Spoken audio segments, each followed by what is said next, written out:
Hello everybody, and welcome back to Chapter Master. Correct, this is Chapter Master, and rather than doing the Storm Knights, while I think of another full playthrough or gimmick to do, I thought I'd actually like to sit and go through how I start and do the Lamenters every time I play them. So I played the Lamenters for a long time. I think I've done like 40 videos of the Lamenters Redemption, me trying to get them up to 100% Penitent, which always ends because of bullshit or the game just melting, when I think about it. Either Orc War or Chaos Fleet appears out of nowhere, or the save file can't handle it and every time I try to do an action it crashes. Funny thinking about it now. But anyway, so I thought I'd just talk you through, if you want to be as masochistic as I and play as the Lamenters, how to go about it. So, unfortunately, we do not get any ability to change any of this. I think in the final version you should have melee enthusiasts and kings of space, because if you actually know as much about the Lamenters as I, and just on the sidetrack, I'm psychotic enough that I've actually have every single short story or piece of novel or fluff written about them. I even forked out for the Imperial Armor Volume 9 and 10 to read about the Lamenters. You would know that the Lamenters are an excellent fleet-based chapter with a number of excellent pilots. But anyway, so unfortunately you can't change any of this. That should be the Metalicronym, just by the way. They had two battle barges, the Daughter of Tempests and the Sister of Storms. The Daughter of Tempests was stolen by the bastard Minotaurs, but their main flagship was actually a mobile star fortress called the Metalicronym. Think of the Phalanx, only a bit smaller, sort of thing. Alright, that battle cry is good, scheme is fine, those names are incorrect, but I'm not going to press that push you. Oh, we can actually change that, but we're going to do it sans escorts. Malacham Forest, Relic Blade and Infernus Pistol, that's correct. Yes, he was a champion.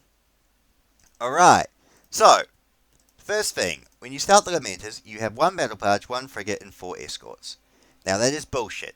You cannot win this game with that fleet. You cannot. It's impossible. You cannot fight a fleet battle. You cannot bombard. It's worthless. It's also lore inaccurate, but it's above all, it's bullshit. As I said, the Lamenters had one of the largest Space Marine fleets. They had the Metalicronym Mobile Star Fortress, 2 battle barges, 6 strike cruisers, 3 vanguard cruisers, 22 escort vessels, 1 mobile forward ship, 2 mobile supply ships. That was the Lamenters fleet at the start of the Badab War. Now, in lore, I know they lost at least 1 strike cruiser and 1 vanguard cruiser that was named, plus the Daughter of Tempests. So they lost, we'll be generous and say they lost 5 ships. So even with that, they should still have about, 15 to 18 ships. This is bullshit. So what you need to do to fix this is you do the fleet glitch. Now the fleet glitch is essential for this, and for any final version it should be standard rather than this pissy fleet size.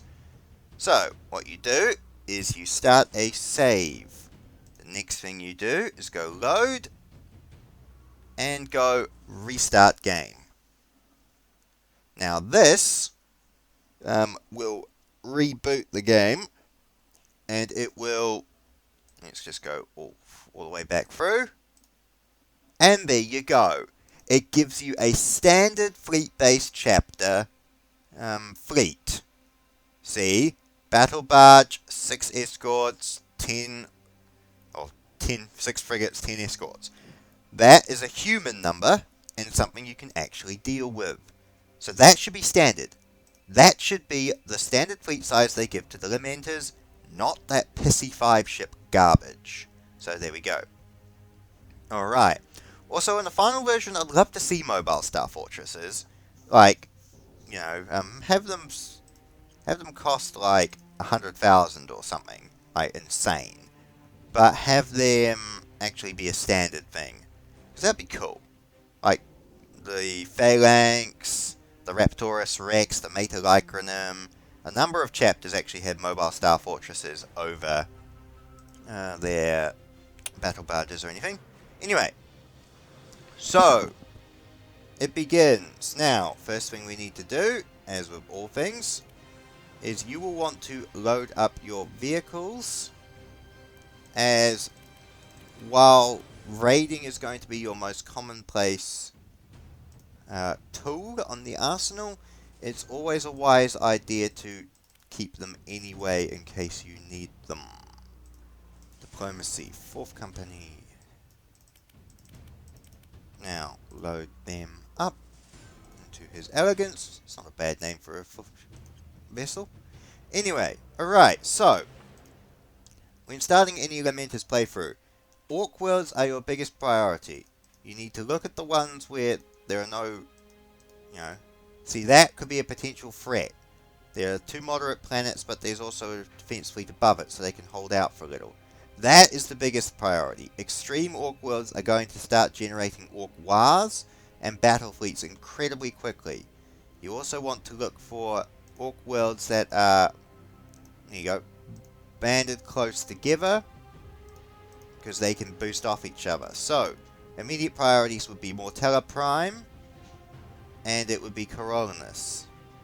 Now, you also need to keep an eye out for smaller Orc worlds. So this one's extreme, but there is a defense fleet above it.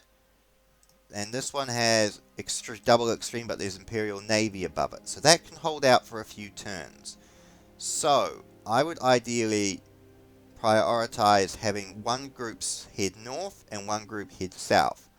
Might be crazy to split the chapter, but unless you deal with those Orc worlds quickly, there's no way you're going to be able to deal with them on your own.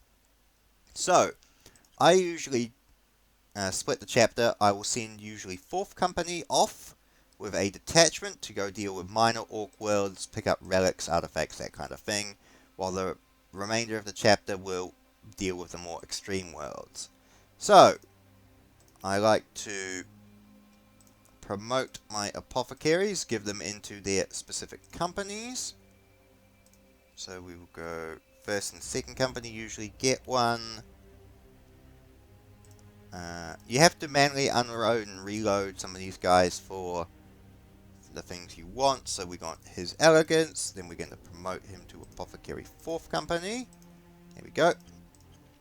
Now there's 2 apothecaries for each of the companies that can have one. A lot better for survival. And the same for Tech Marines. You can't promote them, but you can transfer them to certain companies to keep their vehicles and everything up. Right. So, 2nd Company.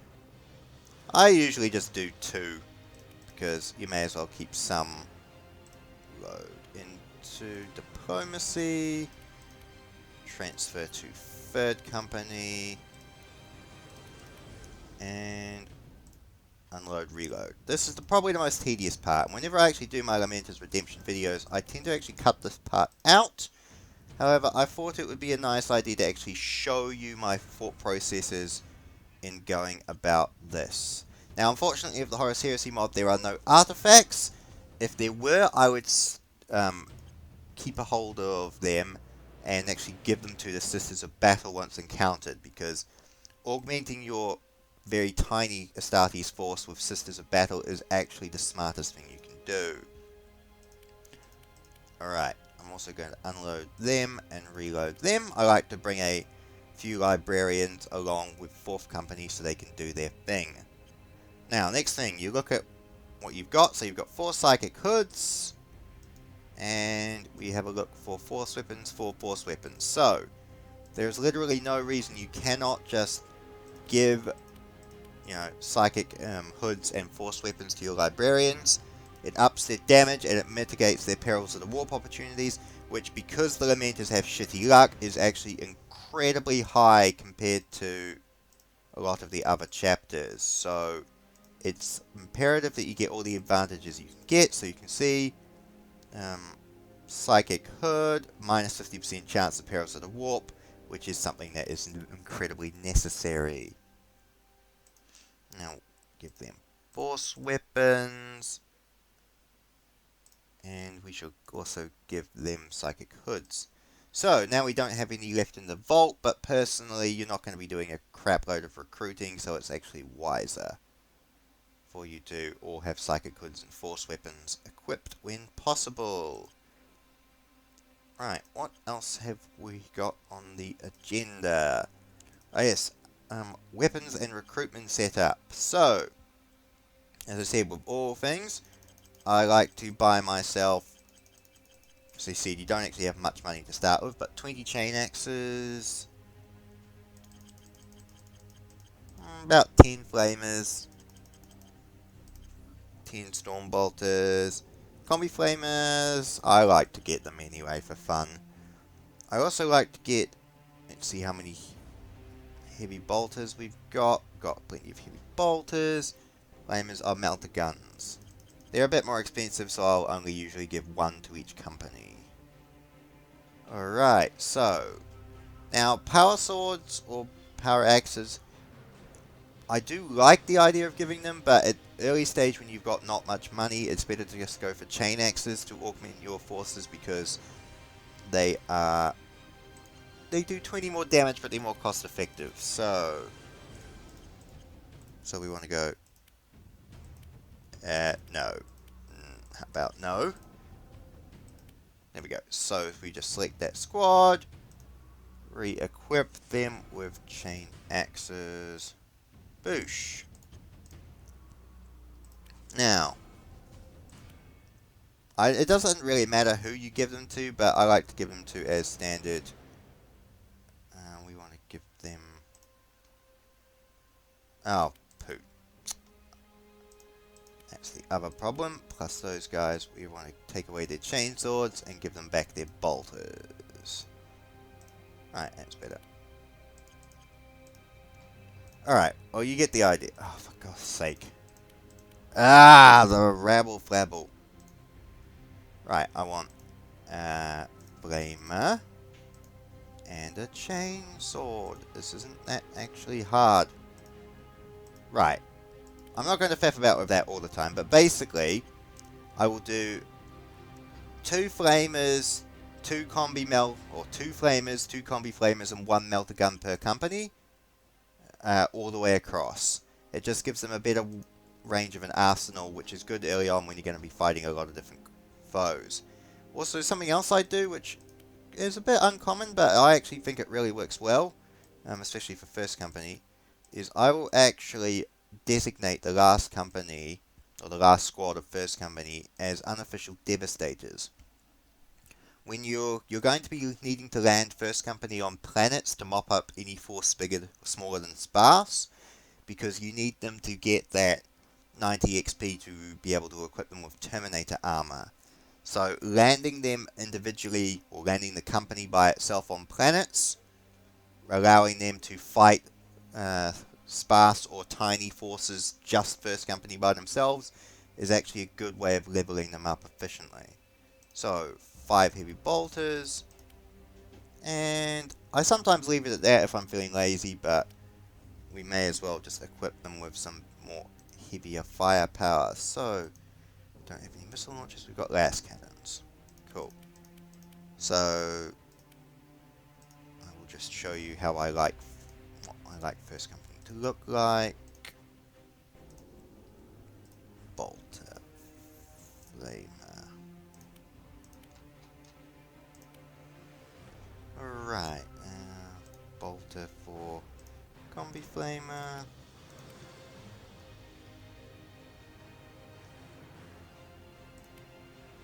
Alright, so that's basically how I like the companies to look like.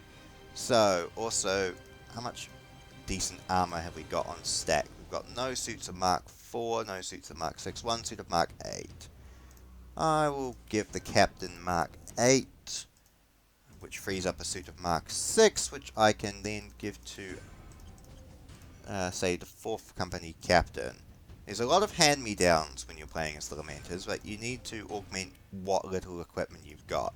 So, as I said, first company, I like to have Captain, 2 Tech Marines, 2 Apothecaries, 2 Chaplains, plus the standard command squad. I like to at least give them 10 chain axes, Mix them up with 2 flamers, 2 combi flamers, 1 melter gun plus some heavy weapons. Of course, giving them all their rhinos, transports, and equipment. 4th company, I like to, as I said, augment out the same way. So, next thing we need to do is fight with the game window. Is we need to prioritize where we're going. So, 4th company is on board His Elegance. So, what I like to do is I shall deselect 2 frigates and 2 escorts. Rest of the chapter can go that way. And 4th company and its escorts will go that way. Now, the reason I will give you 2 ships is because you need a minimum of 2 ships to do any bombarding. And even then it's pitiful. You'll only decrease the enemy maybe 1 stage a turn. But if you need to do bombarding, then that's the best option you've got.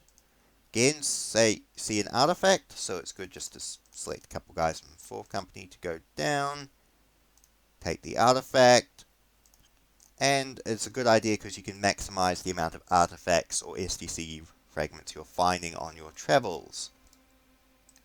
So, we shall just go to the first combat engagement so I can show you what I'm meaning. So, then again, artifact again, so 4th company is right on top of that. I don't know, you only need to select 1 guy to go down, but I like to have fun with it. So, what's on Telex? So, don't even bother talking to the orcs. If you denounce them, they will become hated and they will be more likely to immediately come over and attack your homeworld. Although in the Lamenters playthrough, that's not quite as bad. So, we shall send them over to there. Now, oh yes, chapter settings. Raid. Dreadnoughts always up front, assault marines. I keep the thing standard. If I'm feeling a bit saucy and we're getting a lot of flanking lictors, then I'll put the honor guard or something behind to augment the devastators if I have honor guard. But that's not until sort of later. So I tend to keep the raid formation basically the same. You let the dreadnoughts tank a lot of the hits. Someone told me to put the Tech Marines in line with the Assault Marines so they can repair the Dreadnoughts more effectively, which I will test at some point, but for now I'm just going to keep them back. So, as with all things Lamenters, do not attack, always raid. So, as you can see, raiding is a lot more effective, especially when the Librarian Corps are not having Perils of the Warp, and are actually capable of doing their job. So we launch another raid. See, simple as that. Now, what you also should do, or like to do, is 1st company, select them, put them down on the planet. We go defensive.